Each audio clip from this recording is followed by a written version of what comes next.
It is the Too High Podcast. I'm Seth Galina alongside Deontay Lee. Deontay, what's going on? Not much, man. Not much. We are getting ready for the playoffs, and I'm glad for that. I think it's finally sunken in for me, the truest Georgia Bulldogs fan in the world, that my team won a national title. So, things are looking up right now.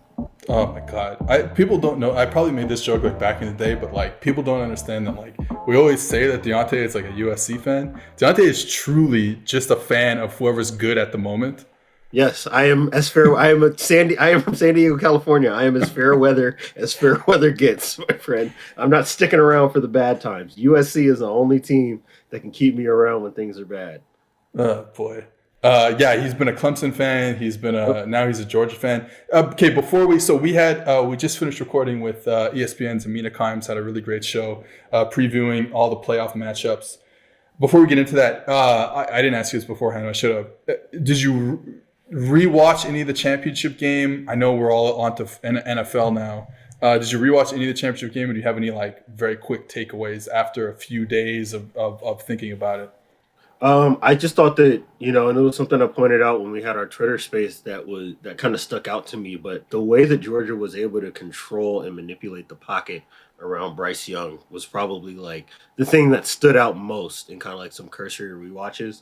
I watched some stuff on the back end from a coverage perspective, and Georgia didn't really do a ton different from one game to the next. No. It's really just not busting coverages, which allows your pass rush to get home.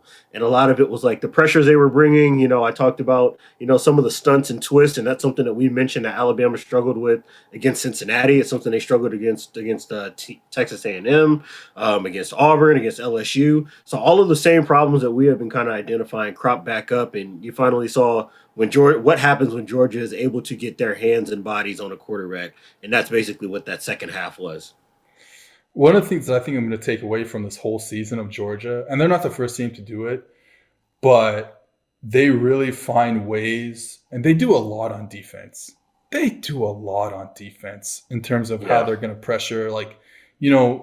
We've talked about Dave Aranda's defense a lot on this podcast over the past year, when we were still the college football podcast, and there's a soundness to his defense. And our friend Nate James was talking about how, everything is trying to be, they're not going to do a lot of stuff with Dave Aranda, but everything needs to be A+.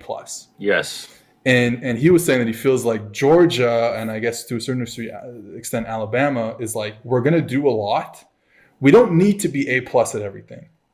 We can be B+, and then use the fact that we have this huge playbook, right, and we have all these 5 stars, and then we can get it done. But one of the things that I think I'm going to take away, if I ever go back and coach a defense, is just all the things they do to what we'd call game the back in the run game.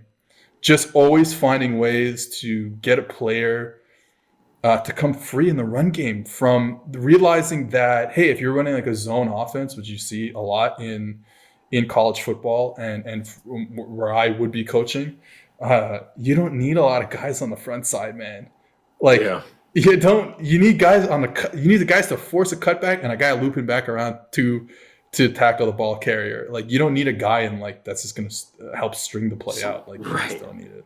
Right. All right. Before we get into our interview with Mina Kimes, where we talked about the playoffs, I just want to remind you guys, you can get 25% off any PFF subscription if you use promo code TOOHIGH, TWOHIGH, on PFF.com. What can you get with a PFF subscription? All of PFF's locked article content, NFL betting dashboards for the playoffs. NFL Greenline, by the way, is up 27 units this season. Player prop tool, which shows the positive and negative value for every NFL prop. And much more. The NFL Draft Guide coming out very soon. Promo code TOOHIGH, TWOHIGH, for 25% any substitutions. All right, here's Mina Kimes. Welcome back, everybody, to the Too High Podcast with Deontay Lee and Seth Galina, the only football podcast where both hosts are too high.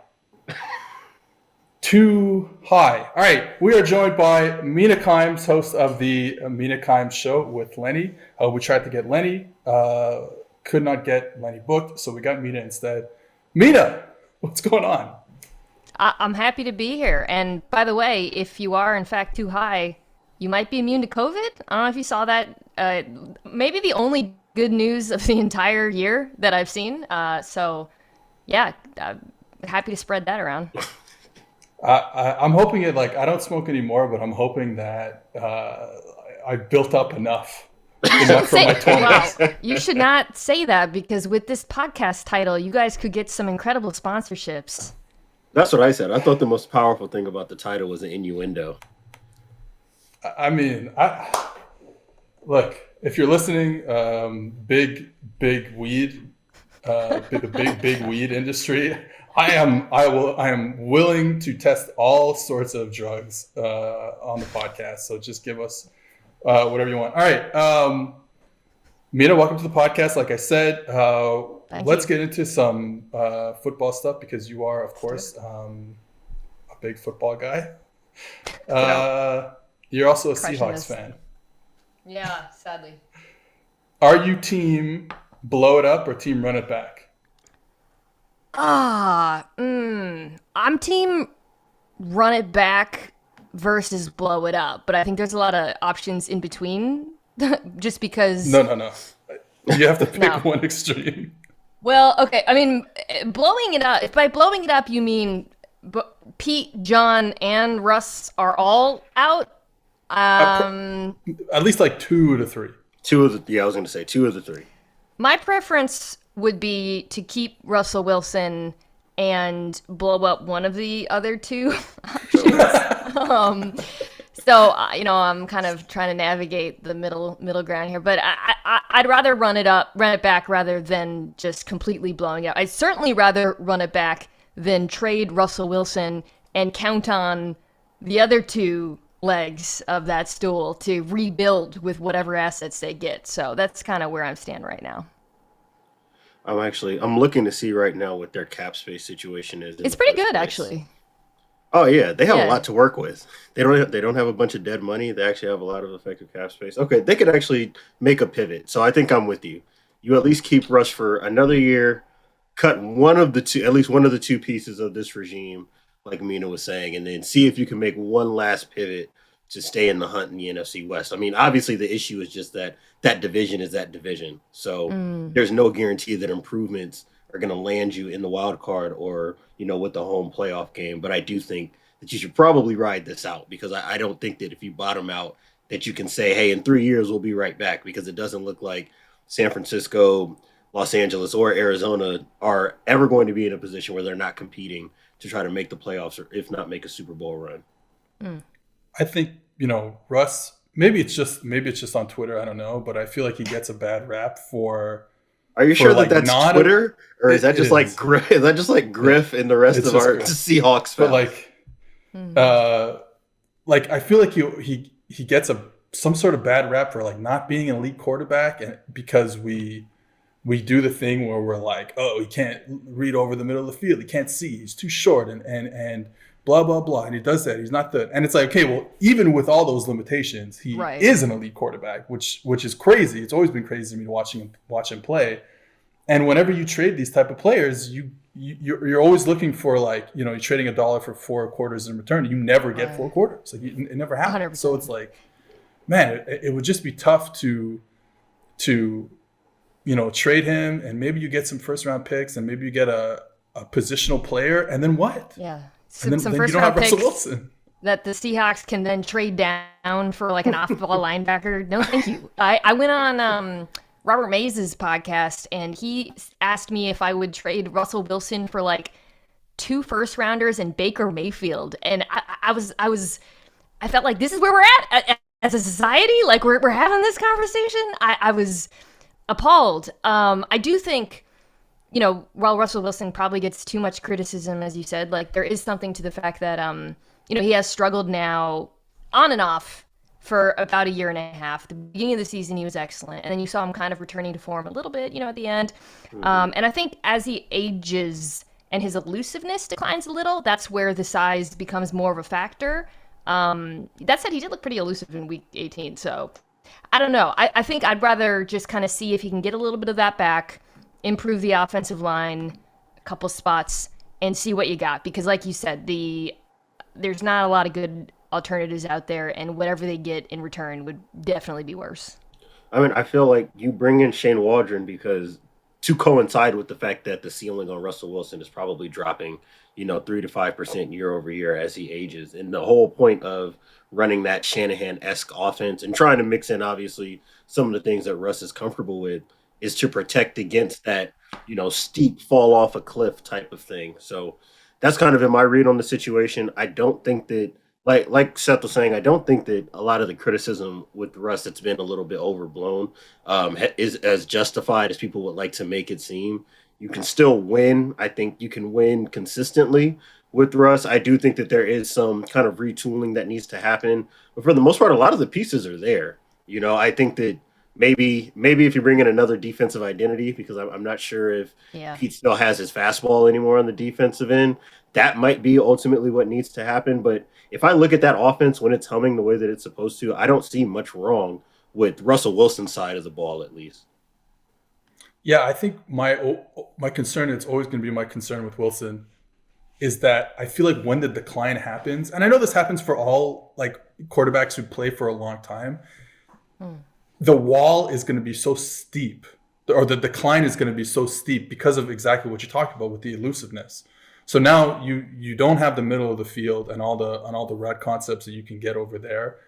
And he makes up for it with being able to scramble and being this elite player for years on end at throwing it on the run, and, out of structure and stuff like that.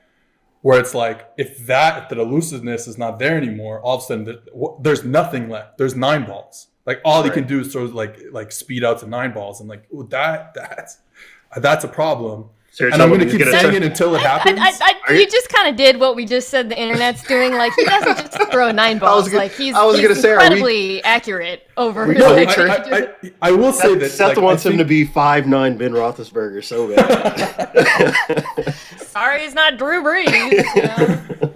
He is like incredibly accurate, and I think like that is something that always gets like swept under the rug. Is to be this type, to have this type of play style, you have to be stupidly accurate on all the routes that you are going to throw, and he is. But I just think that elusiveness and that now you're missing 2 components. Like you're always missing that being short, I can't see over the middle of the field thing, and then you're adding this next component that you're missing. That to me tells me the decline might be steep, and it might happen next year. I don't think it will, but it could happen next year. And maybe it happened already this year, with the finger injury, and it just, he never heals from that. And then the accuracy sucks. And I don't know. I think he's a great quarterback. I think there's always a chance that happens. And with that said, I'm still team running back. Right.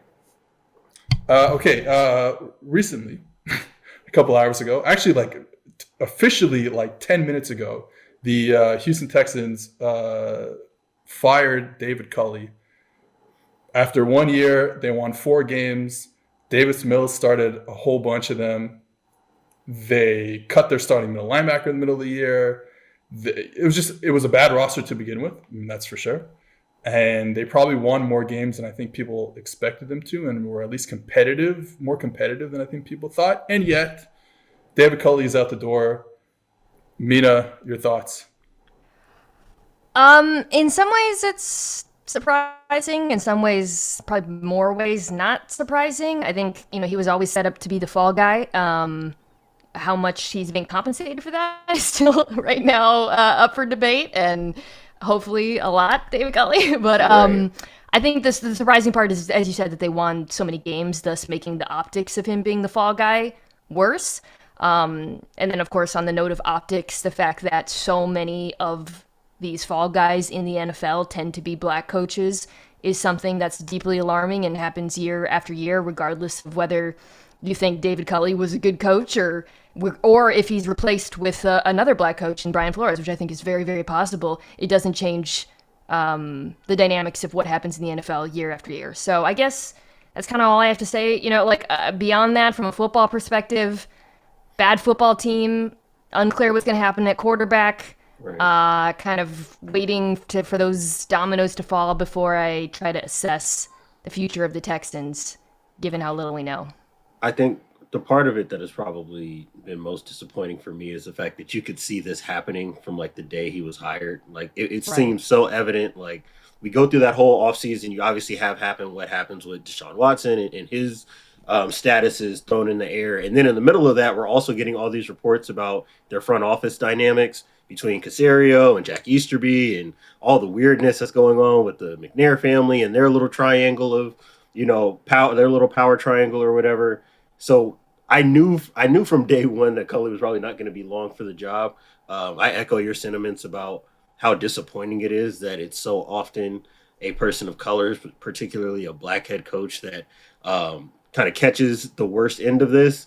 And to me, this is still an extension of the same conversations that we have every offseason about the Rooney Rule. Because if a guy like David Culley can only get a job at a place where it's very clear that they're tearing the whole thing down and under all of this organizational distress, and he's out the door the second that they think they can get one of their guys, quote unquote, in the building, then we haven't actually made any progress. And we're right back where we always are, where it seems like Mike Tomlin is the only guy who can keep his job as a black head coach. Yeah, I think I might even go a step further. I don't know if I should, but I might even go a step further and say like he's a very soft, he seemed like, just from some of the press conferences, seemed like a very soft-spoken individual, seemed like, and I think that is the type of person they want. They just didn't want to make any noise this year. With everything that happened last offseason, they were like, hey, we can't have people talking about this because we're going to do this. Like we are not keeping David Culley as our coach. Like we know that the second something happens and I think in this case, it seems like, again, maybe this is a galaxy brain take, but it seems like the second that Brian Flores got fired from Miami, they said, hey, that's our boy. Like we work with him. We all know him from New England.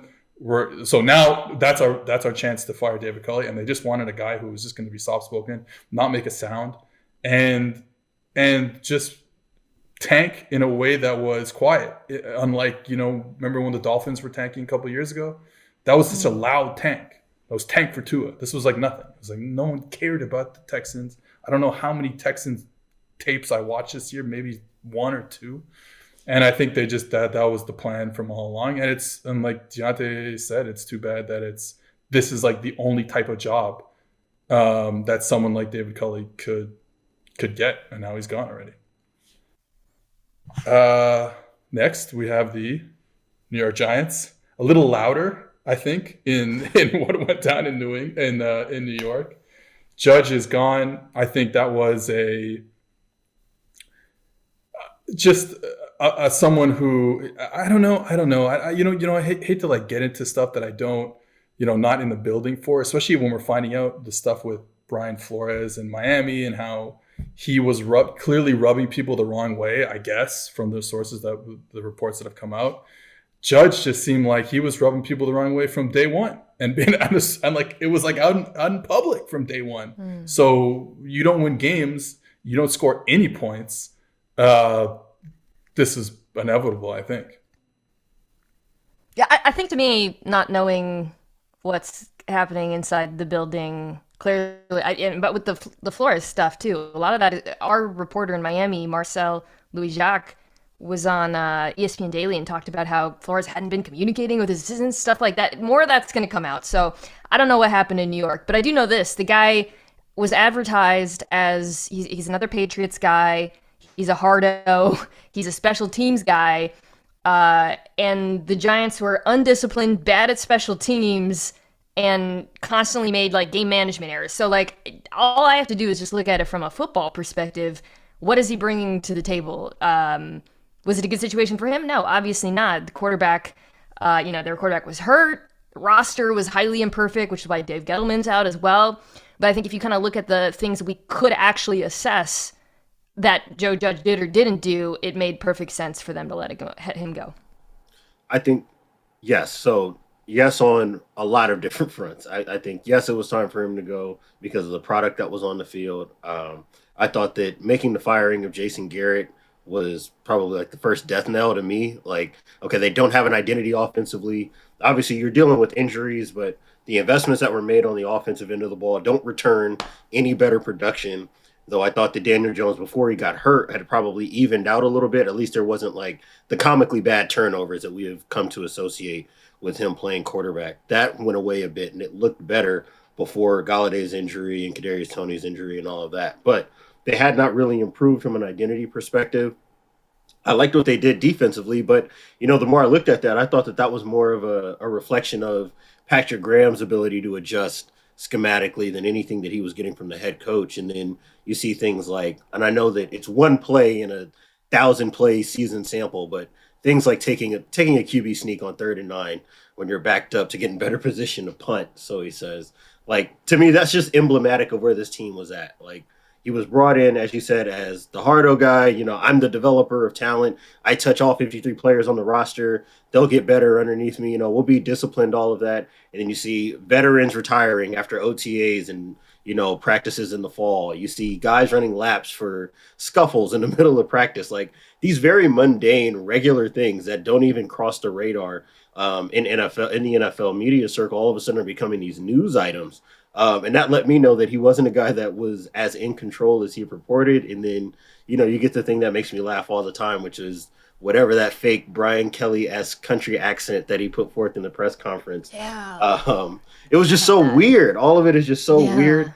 And I think that in a lot of ways, the Giants are almost saved by where they're positioned organizationally because they have these first-round picks that they can use to improve their roster. Obviously, the cap space situation isn't perfect, but to me, that's even more reason when you have some draft capital to go ahead and cut bait with this entire regime and try to do something new because, Daniel Jones's contract is coming up and they're going to have to make some tough decisions on what they're going to do with their money so they don't end up stuck in like that 2009 through 2012 Panthers types of situations where you have no money to improve the team and you got all these young guys with nothing around them.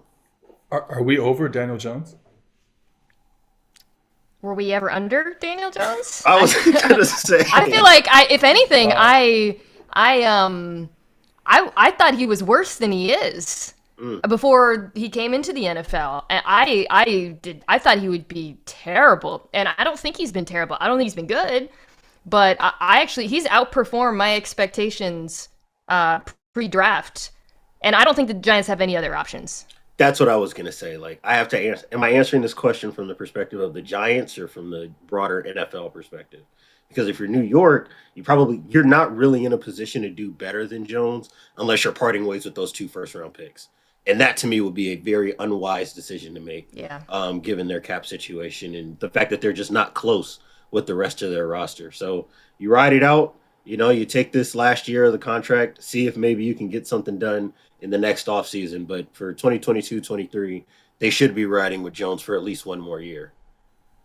I think that he is definitely better than I could have ever thought Daniel Jones was because he wasn't very good at Duke. I mean, that's really what it comes down to. He wasn't very good at Duke, even though he gets picked in the top half of the first round. And he's been better. He's just really boring. And they can't push the ball downfield. I think the pairing with him and Garrett is like the worst pairing of all time in terms of quarterback OC because you have this guy who all he wants to run like quick game and slant flat and that's fine with Jones because he's like, Mom, that's all I want to do is throw slants. So and they can't get the ball to the receivers down the field and they just have so much trouble. Do you think they go quarterback with one of those 2 picks? I'm not into any of these quarterbacks as being taken that high, but someone will be, and maybe it's the Giants. And do you just say, hey, we can get a kid in here.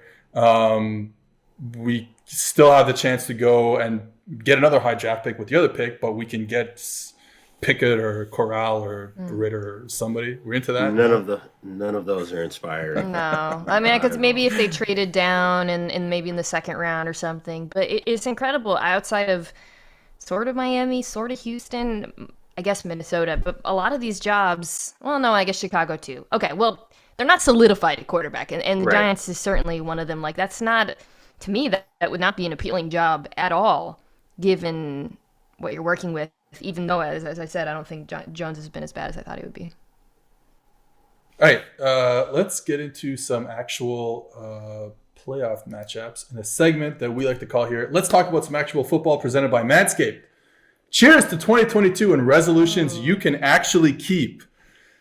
How about having clean and shiny skin all year round? Our sponsors at Manscaped are here to save you this holiday season or post-holiday season and make 2022 the cleanest and sexiest ever. Set your first New Year's resolution with good intentions and join the 4 million men worldwide who trust Manscaped. With our exclusive offer, go to manscaped.com and use promo code PFF for 20% off and free shipping.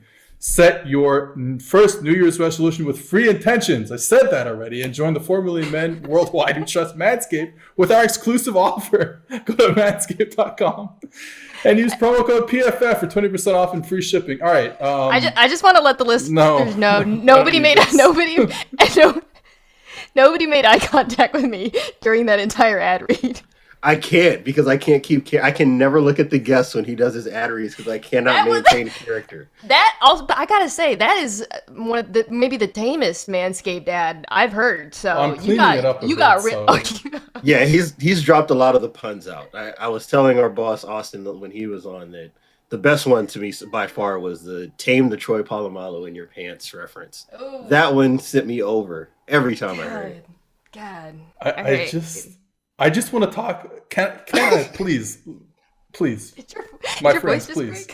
I just want to talk about how great the Performance Package 4.0 is. Okay, and the brand new ultra premium body wash. Like you guys think you have good body wash at home? You don't. Okay, you need the Manscaped ultra premium body wash.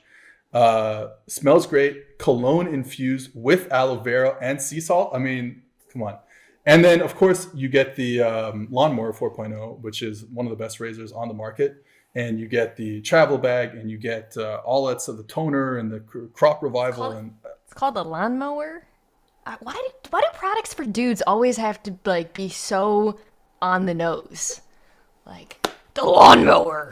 You should see the rest of this. You can edit all this out. I don't want to jeopardize your Manscaped money. It's just like... It's like, hey, don't worry, you're not a beta. This is a manly product. You know? Yeah. No, well, but I think the people need to know how much of a not beta you are for having the Manscaped Ultra Premium Body Wash with all... I gotta hire Joe Judge. Get 20% off and free shipping with promo code PFF. I highly recommend it. It's just good cleaning, self-care, body stuff for everyone involved. Get 20% off. Go to manscaped.com and put in promo code PFF. That's it. That's all you guys need to know. It's good stuff. The Raiders are going to Cincinnati to play the Bengals. This is one of, I think, 4 different rematches on Wildcard weekend, Super Wildcard weekend. And the first one is Saturday afternoon. Again, Raiders coming into Cincinnati. I'll give you my thoughts. I'll start off here. When you just think about these two teams where they are, you're like, oh man, the Bengals are going to kill them. Like, they don't match up. The Raiders don't match up well. They don't have corners, and the Bengals have all these receivers, and Burrow is playing so good, and no one knows about Carr and blah blah blah. And Waller was injured. He's back now, but I don't know how healthy he is. Blah blah blah. But then you turn on the tape from week 11 when they played, and it's not great for the Bengals. And I'm like, oh, this is kind of ugly. They really, they ended up scoring like 30 points, I think, but it didn't feel like that. They didn't really move the ball very well. I'm a lot less confident in the Bengals, even at home. The week 11 game was in Las Vegas, than I think I would have been had I never put on that tape. Yeah, a lot of the Bengals... Not a lot. All of it is really based on 2 weeks when you think about it. Like the hype, I guess, and it's deserved because we have seen Joe Burrow play really well for longer than that, and there's reason to believe that he is the quarterback we are seeing. But as far as the entire football team from top to bottom, it's pretty small sample size. And I think there's probably overrating the Bengals defense a little bit right now. Who I find to be fairly average, frankly. And then offensively, You know, everybody points out the mismatch in this game. The opportunity for the Raiders would be the pass rush versus the Bengal. Who's their backup right tackle? Isaiah Prince? Is that his name? Prince. That Guys, sounds right. Yeah, we're gonna run with it no matter what it is. So go ahead. So I gotta think Crosby will probably be lined up over him, and that's a mismatch. But I don't think it's a given that the Bengals offense we've seen the last 2 weeks is going to show up. It's not talent-wise, I get it top to bottom, but Zach Taylor has been a little bit inconsistent, and it just feels like a little bit too reactionary for me. Yeah, I think I'm there with you. I don't think that I can get to picking the Raiders to win this game, but I do expect for it to be just as ugly as it was when they matched up in Week 11. Ultimately, I think the margin of that score kind of got away because the Raiders couldn't do anything on third down. I think they went 1 for 7. So if you're cutting your possessions that short, they had 2 turnovers as well. That game kind of got away from Las Vegas because of the possession battle.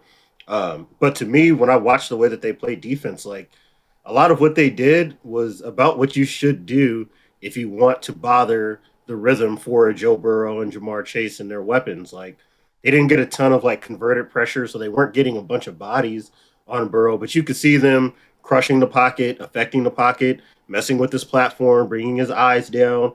You didn't see as many of those one read, 3 steps and it's just bombs away outside the numbers. A lot of that was taken away. And the thing that was kind of funniest to me that I got the most humor out of, and it's something I look for a lot in the film, is what is the threshold that it takes for a defensive coordinator that has a specific kind of identity to break out of it? And in that game, it was clear that, excuse me, it was clear that the Raiders did not feel like they could just play cover 3 all day against them. They played a little bit of quarters. They did run some cover 1, but it was cover 1 robber where the safety's rolling down, so there's better disguise. So there was clearly a concerted effort to just not give Burrow those take the snap, I see the look, I'm taking it to Chase right now on the outside. So if they're able to replicate that and get the pass rush that they got, I do expect this game to be ugly, and then it's just going to come down to how we feel about what Carr can do in a playoff environment against, like you said, a maybe overrated Cincinnati defense. I think those one-on-ones that we've kind of come to know from Cincinnati this year, and honestly just Burrow and Chase, even in 2019, the Raiders did a good job taking them away because you're not going to play press against them. Like whether they're in cover 3 or they're in quarters, they're play off at the cornerbacks, and they're just going to kind of dare you to make a play over top of them. And they couldn't really do that in this game, in this Week 11 game. I don't know, with how good they've been at those throws specifically, I don't know if you'll have another game by the Raiders where that happens. And then if they started hitting those plays on the sideline, then you're kind of cooked if you're the Raiders. But if they can play off and kind of limit stuff, and Max Crosby can continue to do what he did in Week 11, which was absolutely disgusting, then they're going to be in this game. Now, my thing with the Raiders defense, I keep watching it. Me and Deontay have talked about this freaking defense for way too long. But how much is there to talk about? It's the same fucking defense except for, you are right. It was a little bit different. Yeah, they played as my arch nemesis Steven Ruiz told me today. They played regular ass quarters when they wanted to mix it up. But so I think with this defense, and this is the Zach Taylor issue that you were talking about, the way I see it, you can't just you're getting cover 3. All right, cool, perfect. What do we like versus cover 3? Oh, we like 4 verts. Well, they know you like 4 verts. They know they're weak against 4 verts. So they know how they play this coverage in practice 90% of their snaps. They know how to beat all the things that you think you should run against cover 3, all the quote unquote classic beaters. So and I just felt like that's what Zach Taylor called. And I'm like, well, give me something here, buddy. I feel like we're gonna talk about Bills Patriots. That's like a coaching masterpiece game, it's just incredible. This is the opposite of that to me. Yeah. This is both of these are we do what we do, coaches and coordinators, and it's gonna just come down to, okay, how is T against Jamar Chase, are they just gonna win their one-on-ones at some point and get their explosives? And on the other side of the ball, can the Bengals contain Waller the way they did Kelsey? I was actually really impressed by their DBs in that game. But I don't think it's going to be about game planning, candidly. Like, I just think it's going to be an execution type game. I liked, when I watched the Chargers game last week against the Raiders defense, I was like, okay, like they actually set some stuff up where it looked like those classic beaters, like a nice sail concept, deep out concept. And then all of a sudden Jared Cook is wheeling up the field and you're like, oh, I see what you're doing there. And I didn't see that enough from the Bengals in week 11. I don't see that from him, from Zach Taylor just generally. And I think the Waller thing is important too. Like, I think it's Trey Flowers who they manned up with Kelsey a lot in that. I was like, the former Seahawks Trey Flowers. Watching that. Why is he being so physical? Physicality. That's how you do it against Kelsey. Yeah, and always, I think that's probably, especially because they do line up Waller in that same like isolated position a lot. The only way to do it is to be overtly physical to hold them, and then hope they don't call penalties. And I think that's the same thing. And I think if they take him away, like they did, like you said again, a couple of weeks ago against Kelsey, like they're going to be in pretty good shape. I mean, the only other thing I really had to add is just like looking at Carr versus the things that the Bengals like to do defensively, like playing those split safety types of coverages. That's when we've seen the most struggles from Carr this year. I guess he has a 2 to 3 touchdown to interception ratio, and we obviously chart turnover worthy plays, and he has by far the most turnover worthy plays when he's dealing with like your cover twos, your quarters, your quarter halves coverages. A lot of that is because you're not in that rhythm that Carr likes to be, where it's pat the ball, check it down, or find my mismatch with Darren Waller, and if that's not there, then check it down. Mm-hmm. So I am kind of interested to see, if they're still in a position where they can't really run the ball on early downs, and now you're really putting a lot on Carr's shoulders on the road, like, do you get another game where you get that sack strip like they had against the Bengals, or you get that poor throw on a corner route that gets undercut by a corner, on the cover 2 side of the coverage? Like, that stuff still does exist in Carr's game. I think that he's made himself relatively efficient. And we know him to be, a pretty risk-averse quarterback in general. But for whatever reason, him seeing these 2 high shells has definitely brought a lot of, like, the struggles out of his game. So I am wondering, are they even going to be able to test them vertically enough to get them out of sitting on these routes underneath? And if not, like, is he going to have to extend plays with his legs? Like, do we trust Carr to do the things that you would need a quarterback to do in those 3rd and 7, 3rd and 8 situations against a team that he struggled against, a couple months ago or whatever? Deontay, I have a question for you. I was just thinking about it. Like, a little bit about cover 3 and this defense that is going to kind of play this cover 3 shell and play it at a very, they're going to try and execute the techniques that are kind of like tried and tested in this defense, but they're going to play kind of off and soft, and they're going to allow you this like 5-6 yards check down thing. We remember it from the Chiefs game, I think the first Chiefs game where Mahomes was checking the ball down. They were getting a lot of run after catch opportunities. Yeah. Don't you feel with this defense, and I know they don't have players in the secondary, like I understand that, but with how good the pass rush has been, like shouldn't the defense be better than like 32nd ranked in the league? Just schematically like that. They're going to force checkdowns, and you're hoping the quarterback, like you said, pats the football, and then you have Max Crosby, who's having the best season of his life. Like, shouldn't it be better? I think it would be better if. How do I want to phrase this? I think it would be better if every offense in the world did not know on the field. Okay, well, I get it. I get it. I mean, you could definitely do with some personnel upgrades, but you would probably get better returns if this wasn't like the only thing that you ever did ever on defense. Like, there is something to be said about the fact that you can close your eyes and say, hey, 1st and 2nd down, if it's not some sort of obvious situational deal, you're getting 4 down cover 3.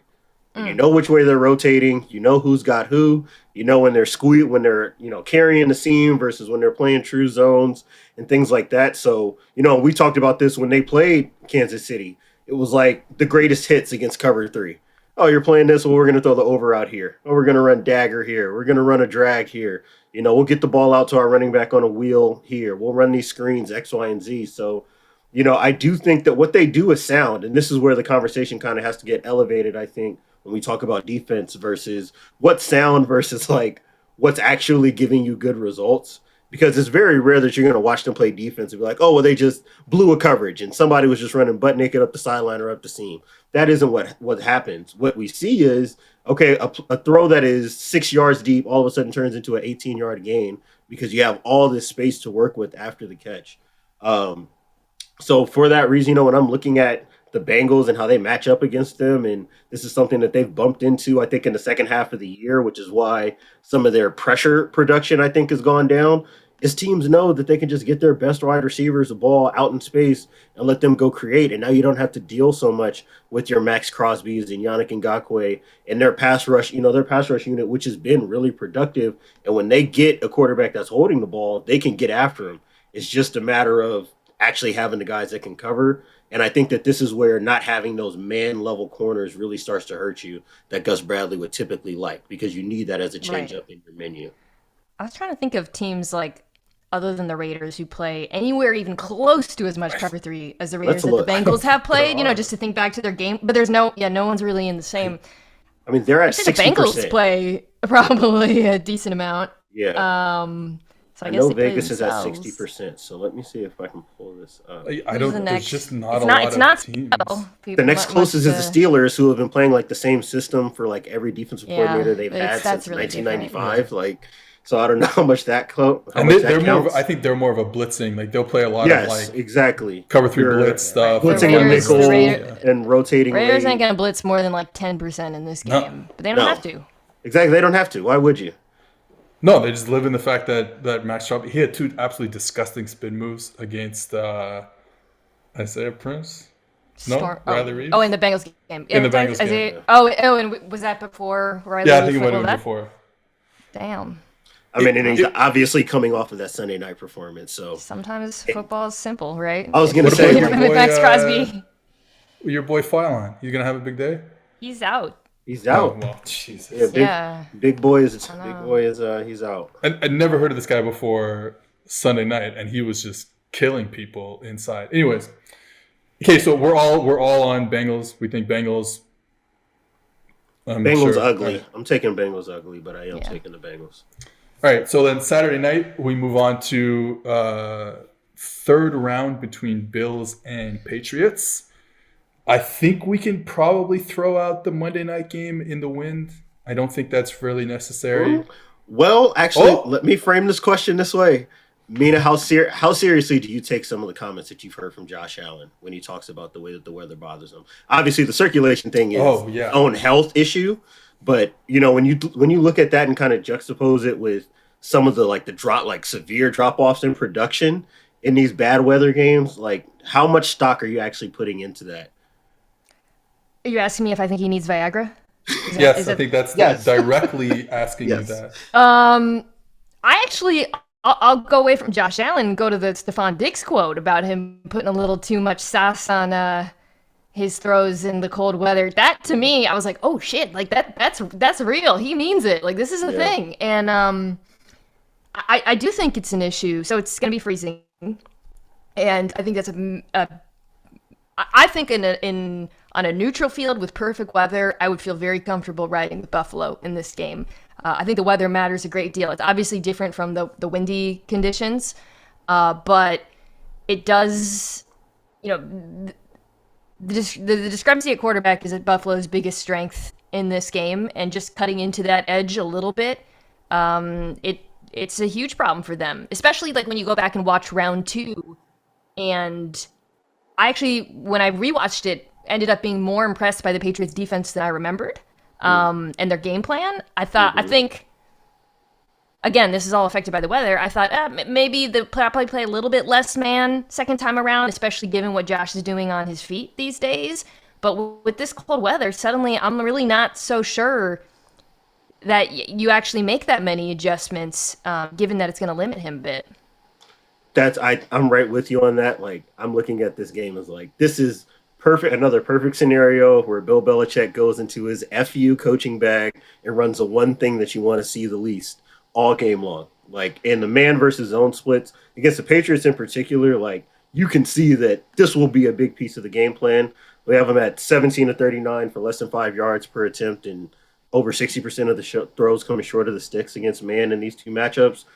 if you want to keep the Bills from doing what they do best, which is bombs away down the field, especially in ugly conditions, I would expect a lot of tight man coverage. You're going to get your couple of pass interference calls in the first quarter, but they're going to be holding the hell out of you. So you're not getting it on every snap. And then if they're not in that, you're going to see a lot of those cover two type of rotations that you get from Bill to kind of trap those throws at the sticks. And that's what I'm expecting to see from the He Patriots. also just made so many stupid good. I want to be clear. Plays against that tight man coverage you're talking about. Stupid. That all right, Herbert guy, but that I feel like if you're New England, you're like, okay, he had the game of his. That was the best game of his season, and it's not likely to happen again, especially in this weather, especially lately, given how much he's been turning the ball over. Should have turned the ball over in this game. Obviously, J.C. Jackson dropped one. I think it made me more encouraged about New England's defense than I felt in the moment. Okay, I have a weird Josh Allen throwing mechanic thing that just hit me. So you talk about Diggs saying, hey, you got to take some off. You got to, because it's hurting our hands and we can't catch them and blah, blah, blah. I don't think it's possible.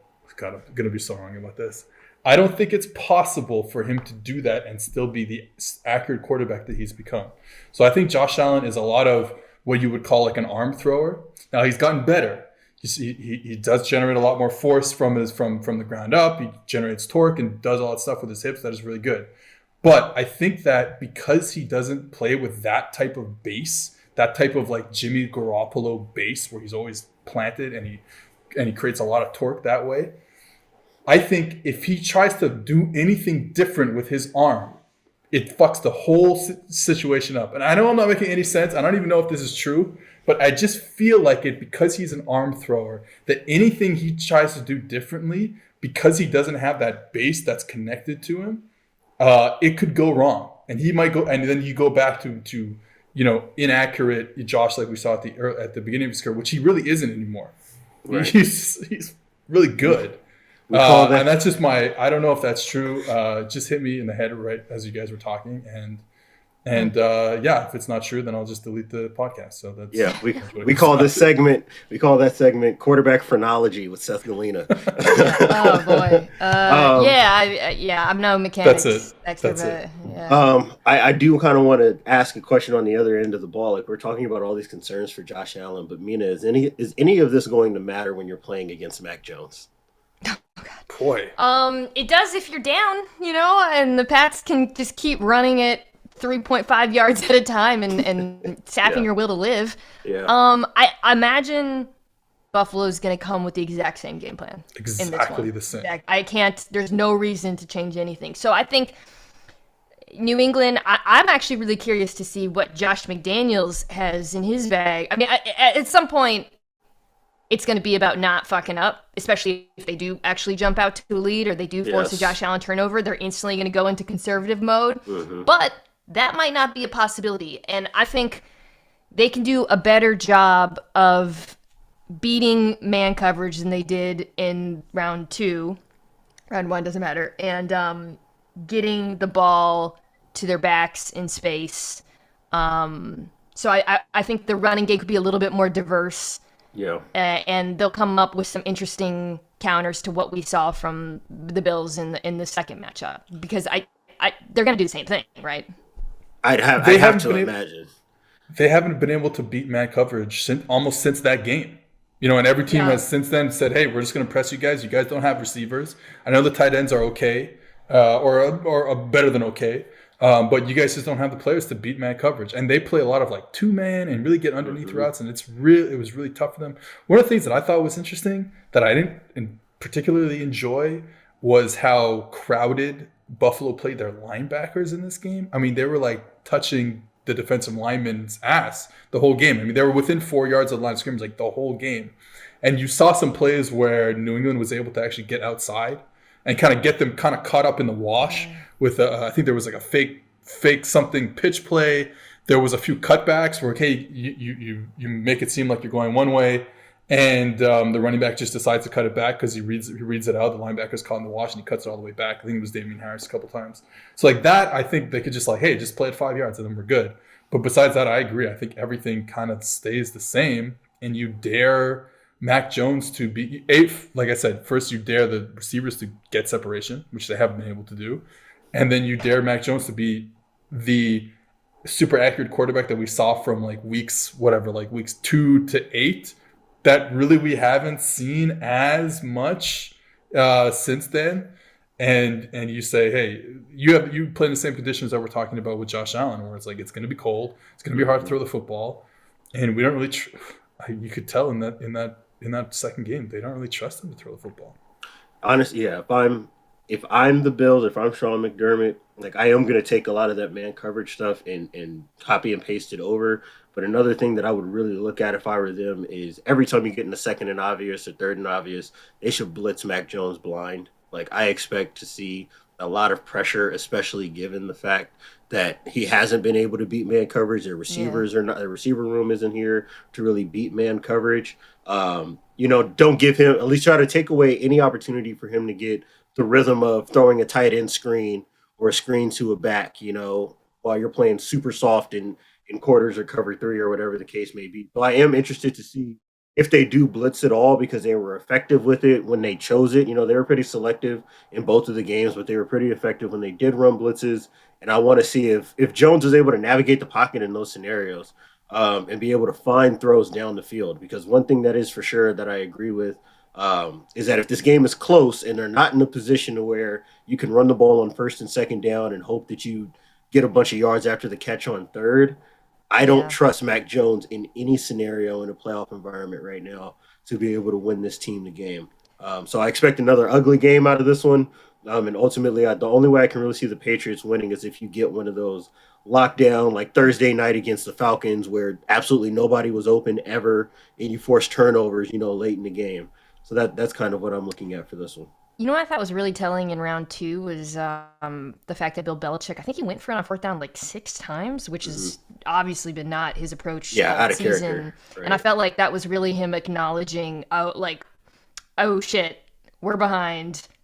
We're not going to, this is not going to go our way unless we take these small edges and try to keep our offense on the field. And I think you hope for the best on that side of the ball, but really your only chance of winning this is your pass rush returning to how it looked in the first half of the season. Because that's really, we talk about Mac Jones waning, but they have fallen off. And then I do think Christian Barmore is playing, but he is hurt, and that's concerning because I thought he was the best player on the field on defense in Week 16. So they need Matt Judon to, I don't know, put on more red sleeves or something, because that dude has just completely disappeared on the field to me. He needs the my mom won't let me go out for Halloween trick-or-treating unless I put 6 sleeves on. So yeah, I think I'm in agreement. Have you talk about blitzing Mac Jones. Have you guys felt like, I think he's been so much better at maneuvering in the pocket than I probably thought he was. I don't think he was bad at Alabama, but I think he's made some good plays. I think there's opportunities for him to show off some of that footwork in the pocket and then create plays down the field when they do blitz. The other thing about the man coverage stuff is let's see Josh McDaniels dial something up that gets people open. And not just winning. Hey, we're gonna, when we have to pass, we go 3 receivers or 4 receivers, and you got to stem this way and that way and blah blah blah, and trying to find a separation at 10 yards. Hey, let's get into that Bill O'Brien Alabama playbook and let's get some people open. I think, right. I don't, off the top of my head, I don't remember a lot of that. Obviously condensed formations because they play with tight ends and fullbacks, but not necessarily bunches and stacks. I don't think. Good.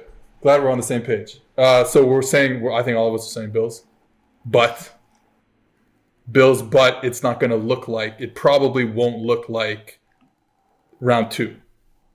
No. Yeah, I don't expect it to look like the game in Foxborough, but I do expect the Bills to win. All right, then let's move on to Sunday. Sunday at 1 o'clock Eastern time. Eagles at Bucks. My take, I don't really have much to say about this game. I really don't know much.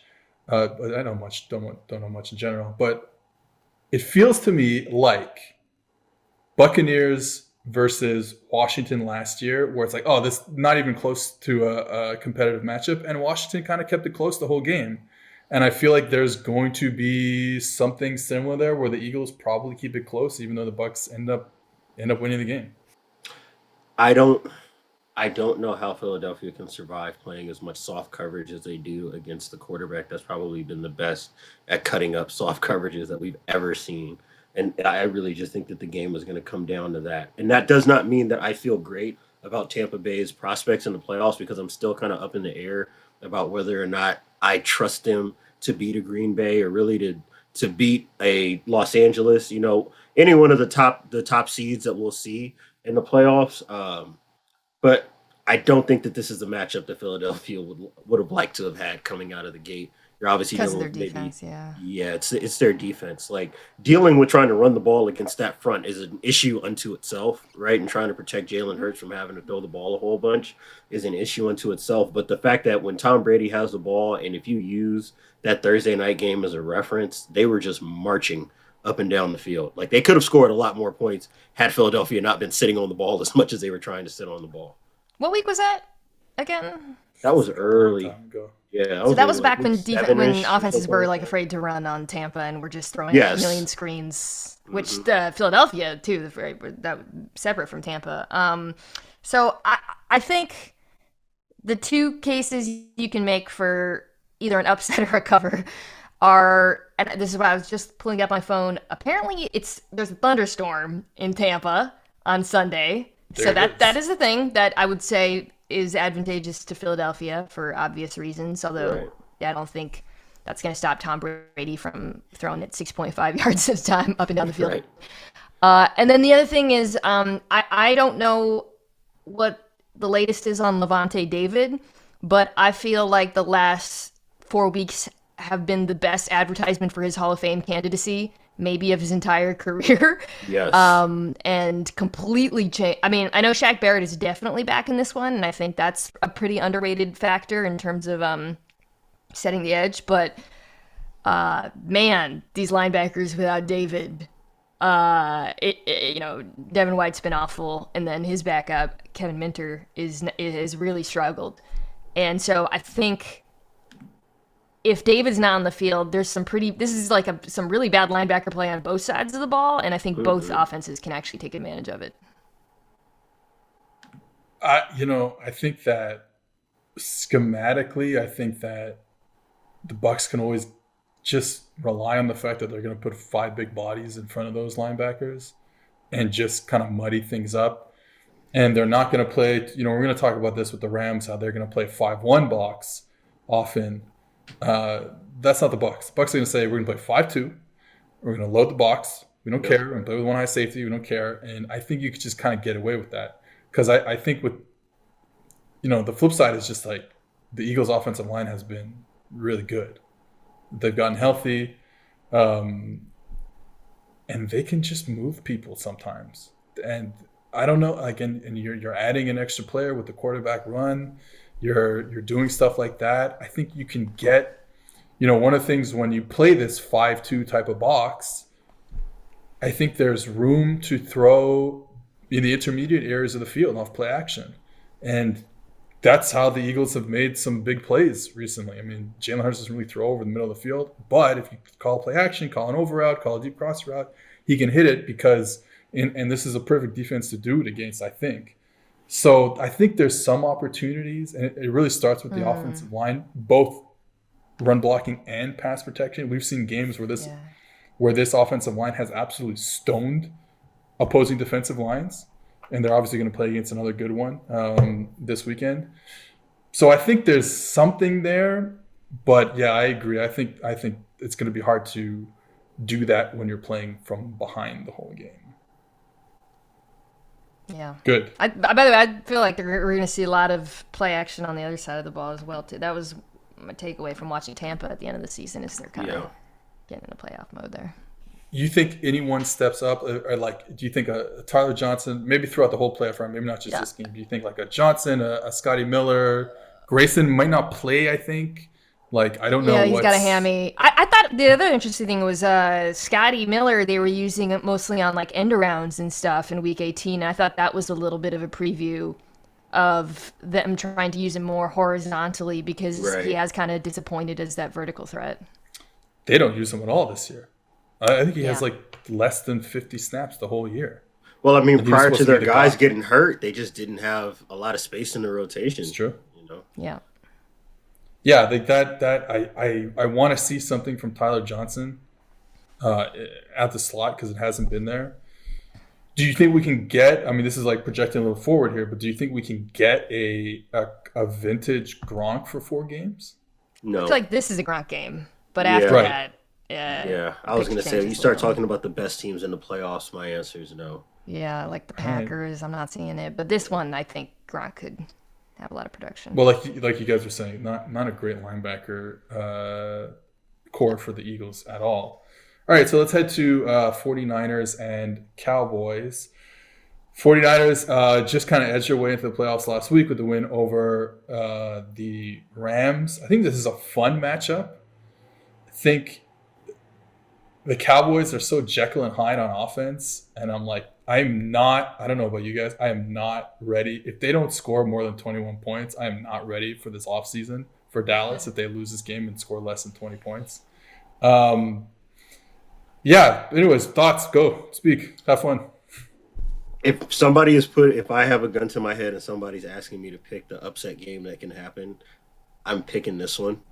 And I don't know if that's really reflective of the fact that I think that San Francisco is close enough to actually beat them more times than not. But if we're kind of, bringing things down to like one game samples, and we've seen this before from a team like San Francisco, I do think that, Kyle Shanahan will have something prepared. He's been able to manufacture run game against loaded boxes for as long as we have known him as an offensive coordinator.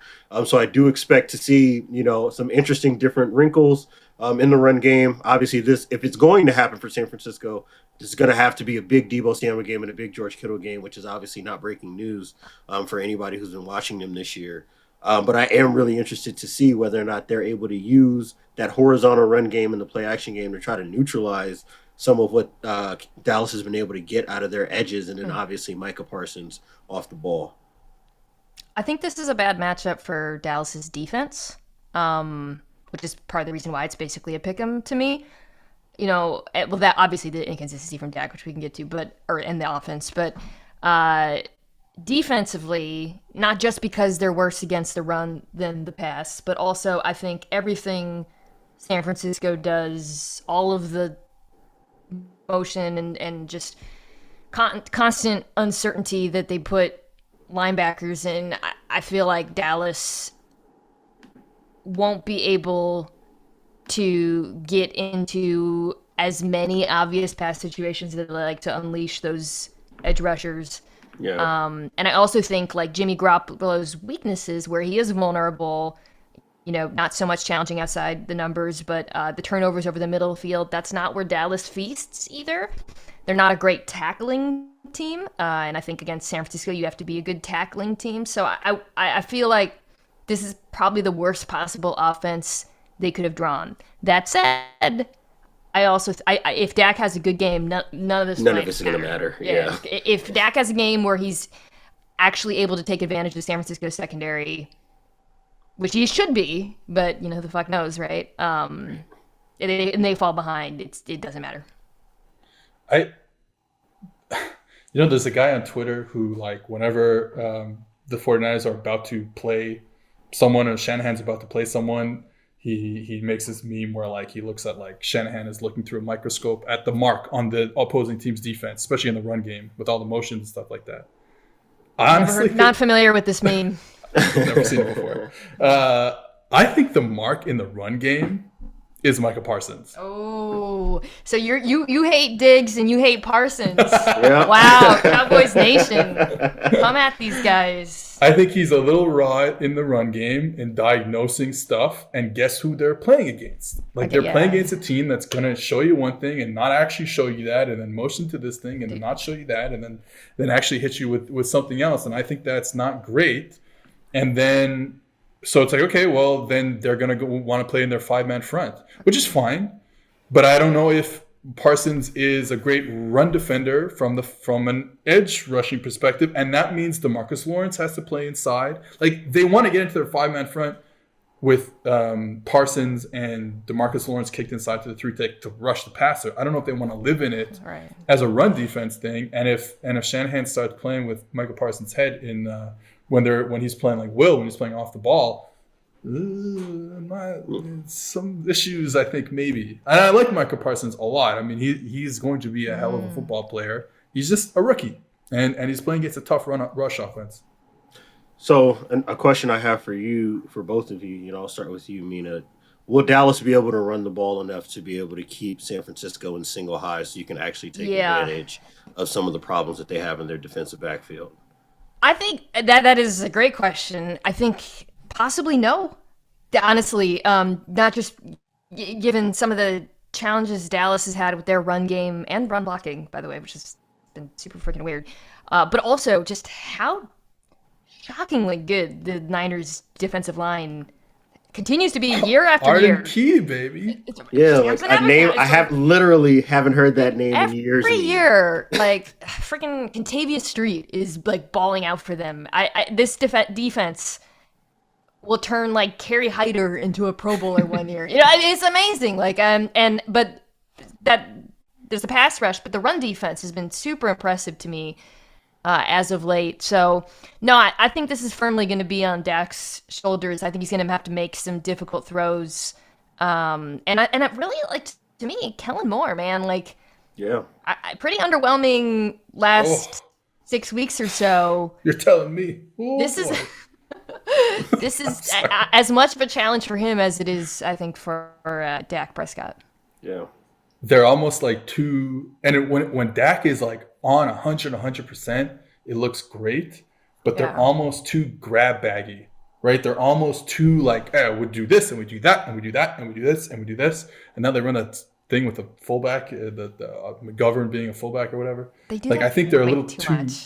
It's a little. And then when it works, everyone's like, "It's so cool," and I'm like, "What about the 9 times it?" Exactly.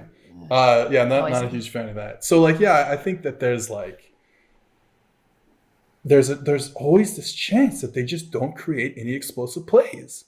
And they're not good at it in general. I know we're talking about a team that has Amari Cooper and CeeDee Lamb playing Dante Johnson and Ambry Thomas, and yet we are doubting their ability to exploit that, which is insane to me. It makes no sense that they cannot.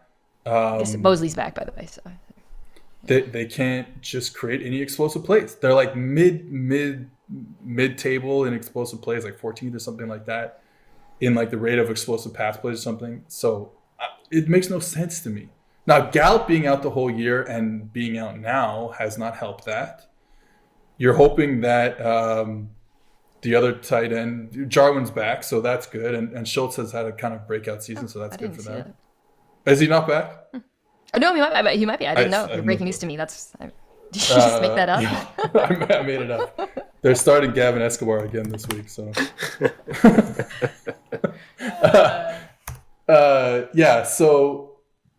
He came back. He played on the weekend.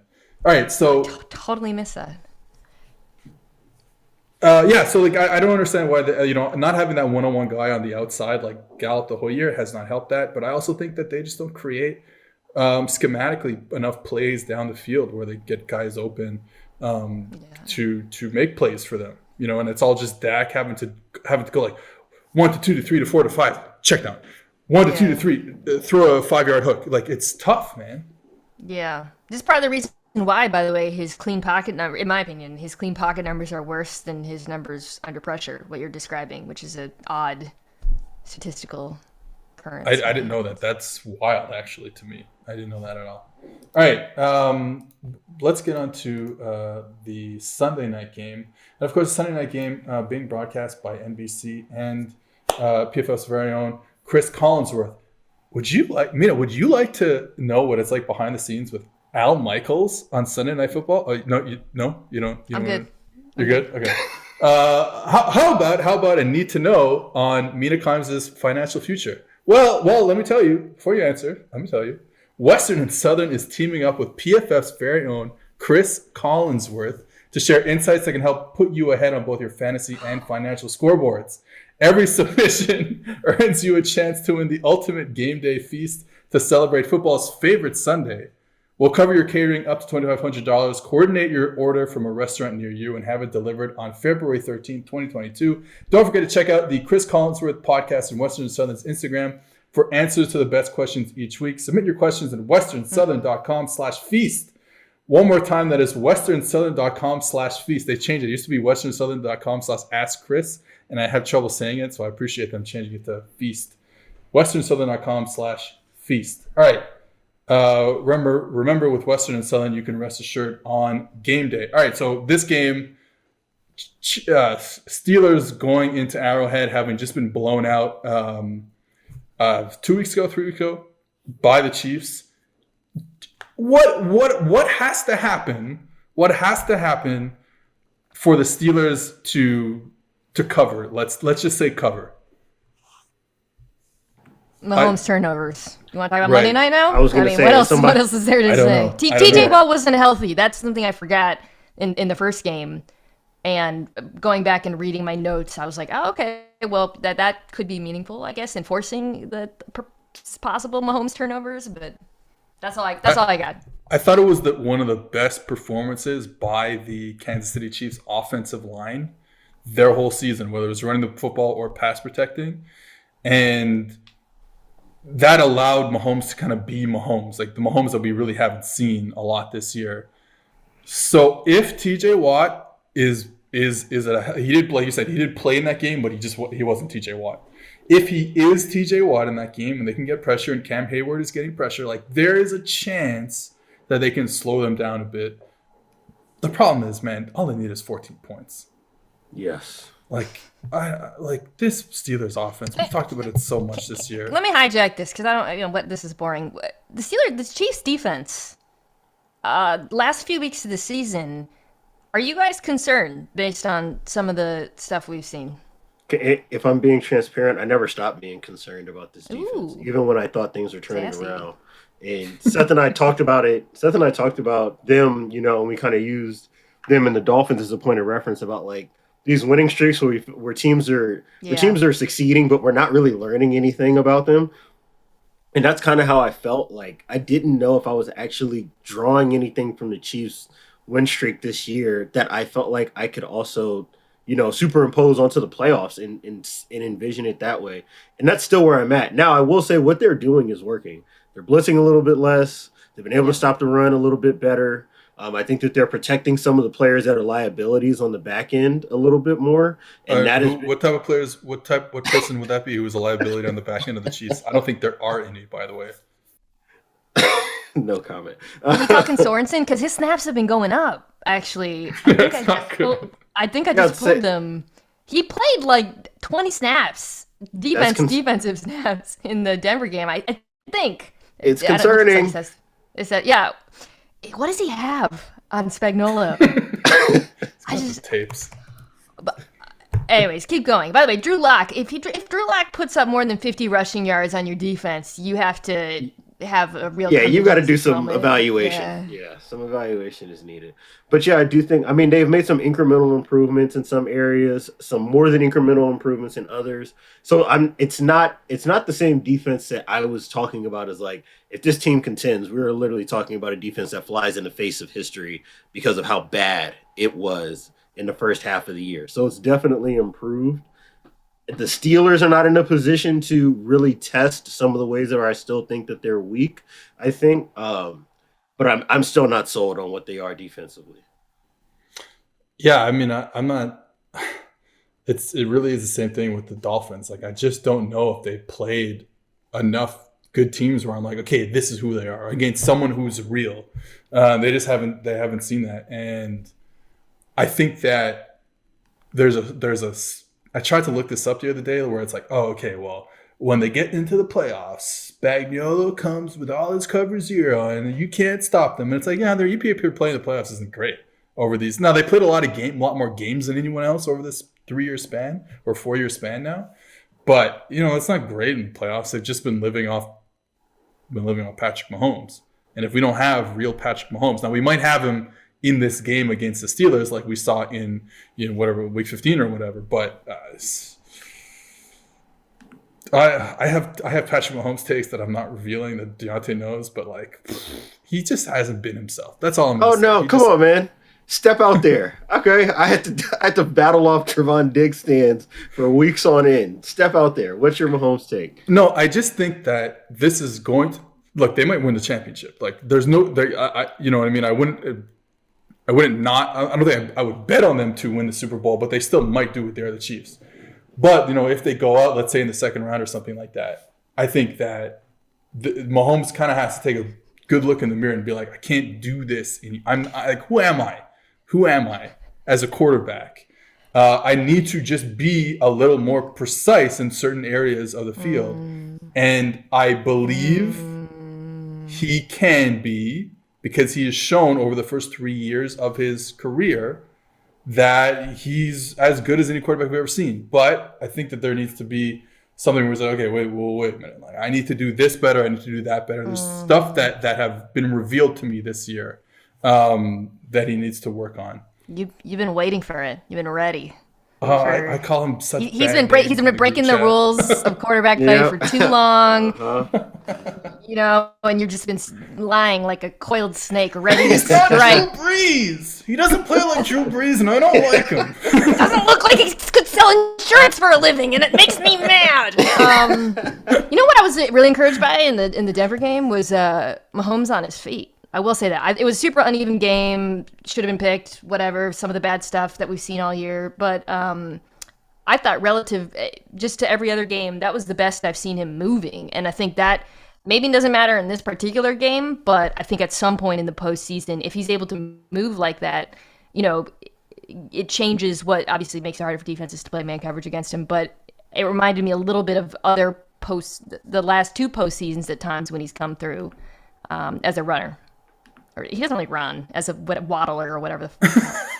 Yeah, it's a waddler. Yeah. March of the Patrick Mahomes. I think I'm on board with that. I think there's a lot of quarterbacks. I kind of spent this whole season kind of thinking about how, some quarterbacks, the type of quarterback that has infiltrated the NFL is like there are going to be stretches where that type of out of structure play is maybe unsustainable, but it wins you games. Whereas other guys can't do that. And Mahomes is like that. Now, what Mahomes had for his first 3 years was incredible play in structure. Like he was a savant for 3 years in terms of how he manipulated defenders from the pocket, understood timing, understood all that stuff. Yeah. It certainly doesn't look the same this year, but if he's not going to be that player in structure, if you get a 4-game stretch, or if include like the Broncos game, maybe a 5-game stretch where he is making these Mahomesian plays out of structure, you can get enough offense. I think that they could be okay. Do you think Ben's pissed that they're in the playoffs? It sounds like it. Like he's like, fuck, I had the exit. Yes, it was so beautiful. I got my ESPN segment right after Monday Night Football. I can't believe Chris and Al got this game, by the way. Now that you mention it, we're doing a mega cast for the Monday night game. If you want to move to that one on ESPN Plus, check it out, the NFL Live gang. Who needs all those other broadcasts when you can log on to ESPN Plus and watch me bitch about 2-point strategy? Let's go. Cardinals Rams, baby. Cardinals Rams. All right. Well, what are you going to talk about on Monday night? What are your talking points? What have you written down? What are you ready to say about the Cardinals or the Rams, Mina Kimes? The more I think about this game, the more I think it could be close. Maybe this is like the thing where you think about a game too much. Also, Eric Weddle, really? That's happening? That actually pushed me into the what's the line now? Is it like Rams 5? Let's see. All right, so Taylor Rapp's still in concussion protocol. I believe Jordan Fuller is out. I don't know if he's been ruled out. It's not great in Los Angeles, especially when you consider the fact that the entire spine of that defense is now a weakness because linebacker's always been the problem in LA. So suddenly you're looking at it and Darius Williams had some better games in the non-Ramses, but suddenly there's a lot of holes behind that Rams defensive front. They have two players. two players, and Kyle. Well, Von Miller's playing really well, but and we love Greg Gaines. But point is, it's up front, and Kyler Murray is pretty good at getting the ball out quick, and I think. To me, like from a matchup perspective, suddenly, like I'm actually not convinced the Rams defense can stop him.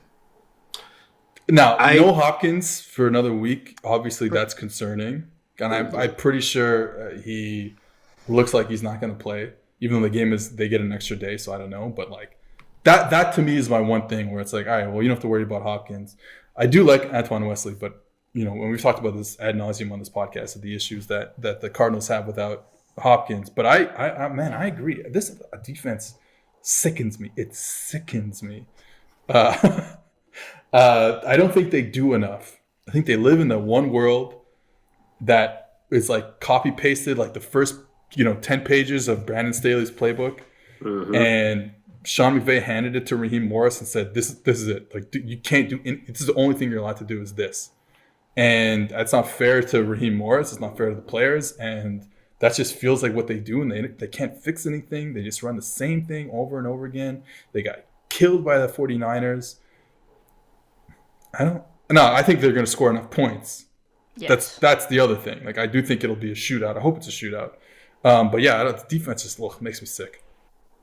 The one thing I will say in defense of that defense is that you do have Aaron Donald, Leonard Floyd, and Von Miller. Like, and you're talking about 38 pressures between those three over their two matchups this year. So if it's going to happen for them defensively, that will be how it is. And then obviously we saw in the Monday Night Football game when they played most recently, the inability for anybody in Arizona to separate, especially once Hop was out. Like, so that is an issue. That's a real problem. But to your guys' point, I do trust, and I almost never would in any other scenario, I do trust a player like Kyler Murray in this environment, even without all of his weapons, to be able to make enough happen offensively for them to hang. And then it's going to be in the hands of, a quarterback that I put everything behind at the beginning of the season and has made me nervous every week after. I have to trust that Matthew Stafford cannot be Matthew Stafford for about 7 or 8 snaps. Like, I just need him to be regular. If he's regular, I think that they can win this one by a couple of scores. Otherwise, like, I do expect Arizona to hang late. Here's the thing about Stafford. I like regular as opposed to normal. That's a better. Why can't you be regular? Is like he even admits, that I'm pretty sure most of his horrible interceptions haven't been versus the blitz. Right. I could pull those up. I don't know. I feel like he's continued to be very good against the blitz. And as you guys know, Arizona sucks when they don't blitz. They got nothing. I know they have J.J. Watt back, but I got to see it to believe it. So to me, with Stafford, it's just like, don't kick yourself in the nuts, man. Like, I don't fuck it up. Like, it's there for you. Most of his horrible interceptions have been mental, or it doesn't look like, it's not even like him. I guess some of them have been him misreading defenses, but a lot of them have been forcing it downfield, trying to make something when he didn't have to. And I really feel like, I don't know what he needs. Like, just going into this game, he just needs to keep it moving and not do that. Please, yes, by any means, please. I think you talk about him like not misreading defenses. I think that's true. I don't think there's a play where we thought they were getting this and then they got this and he threw the ball, whatever. It's really him saying like, yeah, he'll throw into triple coverage. Yeah, he throws in double coverage. But it's more saying like, oh, I know it's triple coverage. I see what's going on out there. I don't give a shit. Yeah, I just don't care. Yeah, exactly. Leroy Jenkins. Yeah, exactly. So I think, but they've had some really good success against Arizona this season. Certainly in the Monday night game. But I thought even though they didn't like put a bunch of yards and points on the board in the game in LA early in the season, I thought that they got some people open. And they just couldn't, it was just one of those games. They fumbled on I think they had 2 fumbles and maybe a weird interception. And they missed some really open wide receivers. So I think that they're gonna score some points. I think Arizona, I was rewatching that game in the Monday Nighter, and they are trying to eliminate the kind of Sean McVay offense with their 2 safeties. They're going to play 2 high safeties. one safety's gonna, you see a crossing run, bang, I'm cutting it, I got it, and then you got to fly over the top and replace me, and it's like sometimes, and you saw it on the Van Jefferson touchdown, even though that was in one high, the safety got patted his feet a bit, and then they go over the top, and I think I just like they have some problems sometimes trying to do a lot on defense. Yes. It's like a hard defense to run. And, when it looks good, they obviously can shut whoever out. But, like, the Rams put some sort of stress on you, especially, the safety position. I would say if the Rams had been more explosive in the run game down the stretch this season, I would feel a lot more confident saying that they could just walk by in this one. Because if you're really going to hurt Arizona, that's how you do it. They still don't fit the run very well. It's still very boom or bust. But I do think that in like these pure drop back scenarios that the Rams find themselves in throughout the game, that does play, I think, pretty well into what Arizona likes to do over, the large stretch of the game. I think that it's going to be, like you were saying, Seth, taking away those just like obvious coverage busts or mismatches and things like that. And we'll see. I've been waiting. And I think we've been trending in this direction over the last few weeks. I've really been waiting for that week where they finally decide that nobody is touching the football in the passing game except for Odell and Cooper Kupp. And I think that as we've gotten closer to the playoffs, I think they've been working more in that direction lately in the passing game. And I want to see if they're able to do that against a defense like Arizona, where you're going to get a bunch of man, you're going to get a bunch of pressure, and you've got to be able to beat that by finding and beating mismatches. So that's kind of the thing that I'm looking at most. They're mismatches all over the place. They're not the corners other than Byron Murphy Jr. are Antonio Hamilton and Marco Wilson, who was like playing pretty good ball at the beginning of the year, but in week 18, Seattle was going after Hamilton a lot, and I was just looking at that and thinking, oh my god, when that's like Cooper Kupp or OBJ, this is could be trouble. Really ugly. Yeah and so what I've noticed that they did this in the Monday night game, they'll try and bracket those two players, but it's weird, like they're bracketing them with two players like inside out or like on top and inside, and the guys are still getting open. So it's like, I get what you're trying to do. Like, you have these two elite players in OBJ and Cooper Kupp. One of them is elite for sure. One of them, that's a discussion for another day. But wow, the Cooper Kupp shade. Wow, I know, right? That's triple crown. I don't rate white receivers. So he's got his boxes, and don't mess with them. Anyways, I'm done. I don't want to talk anymore. Mina Kimes, thank you for joining us. Tell the people where they can find you besides the ESPN Megacast on Monday night. Yeah, on ESPN, my podcast called Mina Kimes Show featuring Lenny. We had on this week Michael Jr. Next week, feel like you guys are friends with Derek Klassen is going to come on, make his podcast debut to preview the next round. So check it out wherever you get your pods. One last question for you before we get out of here. Lenny versus Nate Tice's Midge. Who has the hotter football takes? Midge doesn't even have a podcast. What's the time out? She has no takes. Wow, that is got a good unbelievable shade. That's Nate Tice silencing. That's Lenny literally is on the name of a very popular football podcast. Right. So fair, I don't know. Fair. Lenny's got good takes. Like I said, we tried to get Lenny on first.